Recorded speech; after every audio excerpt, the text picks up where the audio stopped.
Hello and welcome to the Joy Corner. I'm Carol DeChaine, your intuitive spiritual guide for practical matters. And the Joy Corner at this moment are mini lessons, anything from 10 to 15 minutes generally. And they used to be all about I am affirmations. So if you're interested in that, you can go back and find a year's worth of them. But this one this week, this mini lesson is about how to let go of material stuff. Now, material stuff, I've done decluttering before, and how do you let go of it? That's the thing that a lot of people, and I think it depends on why you're holding on to things. Are you holding on to things because you've had, for example, you have a lot of food because you had a time in your life when you didn't have food? Clothes, same difference. Maybe you were homeless and you had no clothes hardly. There are reasons that are underlying why you won't let go of things. And sometimes it's just the emotional connection. And sometimes it's just because you never think of doing it and you don't take the time. So, how do you let go? Now, with me, I look at it that I go because I don't want to get overwhelmed. I don't get overwhelmed easily, but when I do, it's because I take on too large of a task. So I'll go drawer by drawer, room by room, and sometimes I go a whole room at a time, which is ridiculous. Before I moved, and I was going to move, I thought to a smaller place, but actually I got a bigger place, but I still wanted to go through and get rid of stuff. So I went through um, each section, each drawer, every single place in the house because I had a whole year. And I was really good about doing it.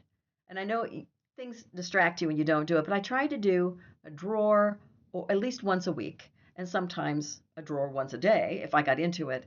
And you can take the drawer, dump it out, and put it in front of the TV if you want. But it's when you're looking at things, it's great to look at like with like. So if you're doing all of the sweaters, for example, I might have two drawers of sweaters. So I pulled out everything that were the sweaters. So I could see exactly what I had so I wouldn't keep five black sweaters unless I loved them all. That's sweaters and stuff. But it's when I'm talking about material things, it's really good to pull everything out that is like with like. And look at all your tools if you have a garage and say, "Oh, I got five of the same kind of tool. Maybe I'll keep three and get rid of two." You don't need to get rid of everything and you only have one because if it breaks, then you only have one. But if you have 10 spatulas, do you need 10 spatulas in the kitchen? What do you need? How many knives do you need? If you look at everything like with like, and I had so many cups and glasses, it was ridiculous, and none of them matched. So I pulled everything out that was in that cupboard, two cupboards worth, because I had so many, and I put everything out, and I put all of the glasses, the drinking glasses in one place, all of the juice glasses, all of the, the fancy glasses, all of the the stemware, all of that stuff I put out, and I was like, holy moly, I've got more than a table full. I have a ton of stuff. So then you go through and you try and figure out what you don't need. And the thing is that sometimes it's emotional. For example, with the cups, I kept one because it was my grandmother's, not because I ever used it, but because it was my grandmother's. And then I got rid of a bunch of oddball things that maybe people gave me, but you have to realize when people give you things, 90% of the time, unless they made it, they're not going to remember unless it's big or expensive that they gave it to you. So you can always put it aside and not get rid of it if you think somebody, like if it's a mother-in-law or something, or your mother, will think they'll be upset if you got rid of it. Put it away, and then when they come over, pull it out. Say, oh, I only pull it out seasonally. I only pull it out in the winter so that you don't have to see it all the time if it's not your favorite thing. If it's a quilt or something, you're going, yeah, I put it on the bed only when you're here. No, I put it, well, you could do that. But if you only see them once or twice a year, you can pull those things out if you think especially if they mention it all the time. And then don't pull it out one time and see what they say. And then get rid of it if nobody says anything, if you don't like it. I went through and I said, is it useful? Does it have sentimental value? And does that matter? Did somebody give it to me? Is it something that, I love? They always say, love it. If you don't love it, get rid of it. Well, that's baloney. If you love it, you need it. If you don't love it or need it, you get rid of it. No, that's too much. It's too much for a lot of people. It's not too much for me. But most of my furniture, other than a few new things, are all things that came from my mother, my parents, or my grandparents, and from their house. So I have a lot of antiques, but I have them interspersed with things that I are more useful and that I love. But I only kept the things that I love. So, I mean, furniture, is it useful? Do you love it? Is it an antique? Is it something they got from your parents, your grandparents? And then you just have to look at them and go, I don't need this thing anymore. I had so much paperwork. I had scripts that I had never used. I got when I was probably 20, and I had a ton of them. And I was like, I'm going to scan all this stuff. I don't need to keep it on a huge shelf and a half. And so I got rid of an entire 4 drawer filing cabinet and a huge shelf and a half of stuff. It took that whole year. I scanned little by little and was like, I'm going to keep it, but I am not going to, keep it. I'm going to put it on a hard drive, and I'm going to make sure I back it up so that it doesn't get lost after I scan it, and it doesn't go into the la la land somewhere. But I didn't need all that stuff. I went through every single piece of clothing I owned before I moved, and I was like, this, I don't care who gave it to me. How much do I like it, and does it fit? I had something, that one top that people loved, and I said, I hate this top. I always have to pin it. I don't care what people think. I'm getting rid of it. Finally, I stopped. I finally got rid of it, and it was like, oh, good. It's not in the closet. And at one point, I went in and I said, do I have that ugly top I don't like? And it was like, oh no, I got rid of it. Oh yay! And I swear to God, unless it's something that's a useful item, you're not going to realize that you even got rid of most of it, because people have so many things. So I mean, a lot of times you keep things because you love clothing, wedding dresses. You keep a bunch of things. If you don't have kids and you're never going to fit in your wedding dress again, there's no reason to keep it. I gave mine away. Well, I got a divorce, but I gave mine away to someone online who needed it, who couldn't afford to have it. And they showed me pictures of his girlfriend, and she couldn't come. She was out of the country. But I mean, there was stuff that you can do that makes you feel good about getting rid of things. You can go online, you can sell stuff, and that takes a lot more effort, but I've done that as well. I got rid of most of the toys I had growing up, and I'm going to do that with my sister, my older sister who has Alzheimer's. I'm going to be selling all her stuff online when I get to it. But I mean, I feel like there are things you can do that will make it less painful. You can find people who will appreciate it. If you're older and you have kids and grandkids, if you know that you don't want certain things when you're getting rid of them, don't just give them to Goodwill. Put them in bags and say, okay, these are all the things I'm getting rid of. Does anybody want anything? I'm going to get rid of it. It may mean something to them, or they may need it. They may need another spatula or a pan that you want to get rid of. If it's garbage, toss it. I mean, there are so many times people keep things that are holy. They don't fix them. Pans that are scraped up too much and aren't really safe to use anymore. There are so many different things that people keep just because they don't bother getting rid of them. So, looking at what you have, look at why you keep things. If you take things and you put them in, I always say 3 piles, well, 4 piles, garbage in the garbage bag immediately. Broken, whatever, it's something that you go, I wouldn't give this away. Nobody should have it. It's smelly. It's whatever it is. It's grease stained. It's rusted. It's whatever it is that it's not usable really, but you've kept it. Then so those go in the garbage. Then there's I'm definitely keeping it. Those go back into the closet and the drawers and everything else. And then you have I'm going to get donated, which is fabulous.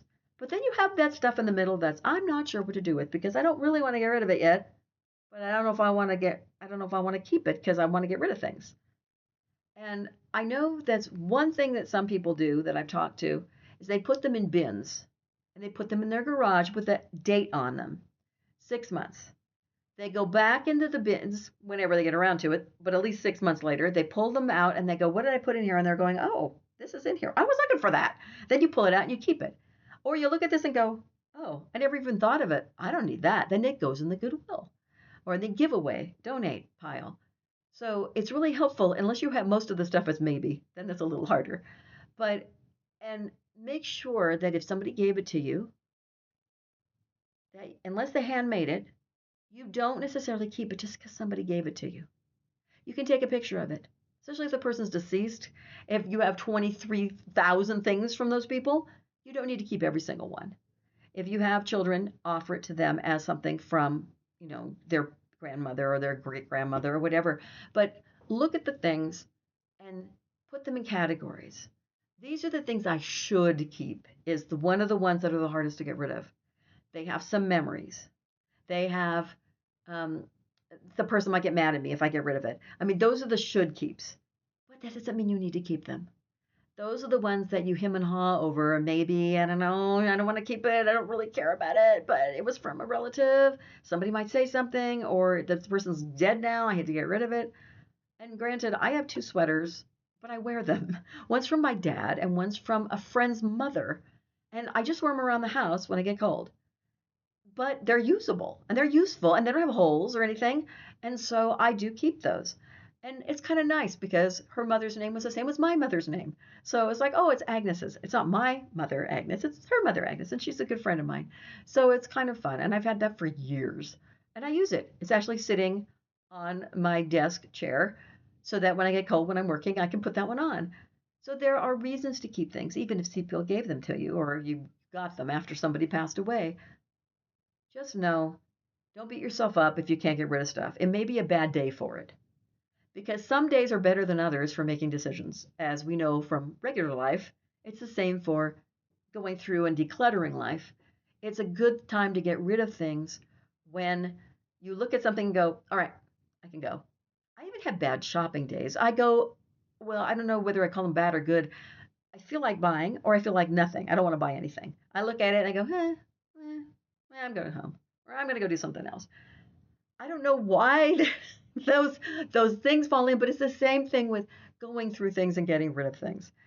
There's going to be better days than others. If you have a day where you can't seem to get rid of anything, pat yourself on the back for giving yourself an hour or so to do it and then put them back or leave them out and go back another day when you go, I don't need that. Why is that out? And then go back and go through those things again when you're in the mood. It's very bizarre, but it's very true. And some days you may get rid of way more than what you wanted to because you're in the mood to get rid of stuff. Either way, it's all good. Um, Make sure that I don't donate things immediately. I leave them in the bag. I look through the bag one more time before I get rid of it, just to make sure. But some people can't do that. I know my sister goes, in the bag, got to go out immediately. I've already made up my mind. I'm not doing it again. So everybody's different. Just know that you need to do what you need to do to make it work and know that you're okay. And try another day if you can't do it the one day that you try it. Because we all have different things that we're holding on to, and for whatever reason, know if it's important paperwork, you may need to keep it even if you do scan it. Things like original things, make sure you keep them. Original, obviously, pink slips for cars. Current registrations are in the car, but things like that. You need to keep things like maybe the original recorded deed for your house. You can scan it for sure. Make sure you make sure you keep it, and anything else that are like awards. Um, I have my certificates. Some of them are on the wall. Some of them I just keep because I want to make sure that the original is there, but I've also scanned them. So you can do a lot of different things in order to make sure that you don't lose things that are important to you, whether you keep the physical item or not. Pictures are good. And also, putting things on the wall that maybe you haven't put on the wall before that you want to keep. And so in my office, I have a lot of my paralegal certificate, I think, is on the wall. My psychic certificate, my Marconics, which is my energy certificate. I have all of those on the wall, and I'm looking at them, which is why I'm looking over here. Uh, but I also have scanned them so that I have forever in case something happens to the piece of paper. Don't beat yourself up. Number one, do it when you are in the mood. Number two, and then I think it is a really good idea that if you have a number of maybes and you're just torn back and forth, instead of putting things back in the closet or back in drawers, stick them in a bin. If you have space in the garage, put the piece of tape on it or something with a date on it, put it out there, and then look at it again in 6 months or a little after that so that you can see if you really needed those things or not. That's extremely helpful. Okay, so go at it when you're ready and know that it's nothing that it just feels lighter when you let go of things. It makes you feel more organized and more efficient and like, oh, wow, okay, this room looks much less less, much less clutter in it. And a lot of times it'll make you feel lighter and better for having done it. And all we're trying to find is joy in my world and hopefully in yours. And that it really will help, believe it or not. Thank you for joining me here today. The next two are going to be letting go of toxic people and letting go of toxic, or when to do it and how to do it. So these are things that are kind of interconnected. Letting go of things that don't work for you is what this is all about. This one and the next two. Until next time, if you like what you hear, please subscribe and click the bell notification if you want to know when the next video comes out. Just know you are already enough. And I'm going to hold that thought for you in case you can't do it for yourself.